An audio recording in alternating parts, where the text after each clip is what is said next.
But she had a comment to make about us kids going to Woodstock Festival, you know, the age of drugs, sex, and rock and roll. And one of the local priests had gave a pretty dim view of these kids and what they were doing going to Woodstock. And her journal entry was very loving, was very, you know, she said, these priests who condemn the young. So I was quite shocked to hear her stance on that. So towards the end of her life, I was 25 when she died. Towards the end of her life, she was getting more confused. It was difficult for her. But the work was so hard. The diet was not good at the catechism movement. You know, we live on donated foods.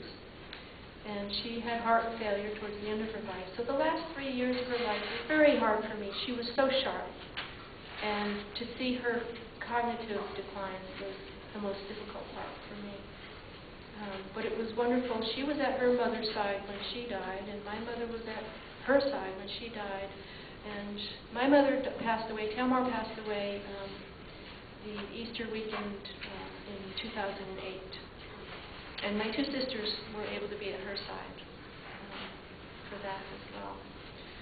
So I could go on and on about granny stories, but I have so much to cover here. And we do want to have question and answer after that. So that's my little bit of the family and personal history of Dorothy. I would recommend that you do any of the primary readings directly from her.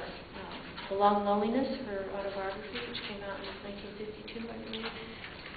From Union Square to Rome, Loaves and Fishes, On Pilgrimage, all of those are excellent readings. And I just mentioned the other two that just came out. Robert Ellsberg had edited them. Beautiful work, beautiful writing.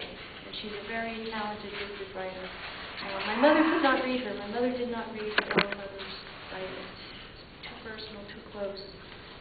But I find great pleasure, great comfort, and great inspiration in reading her direct works.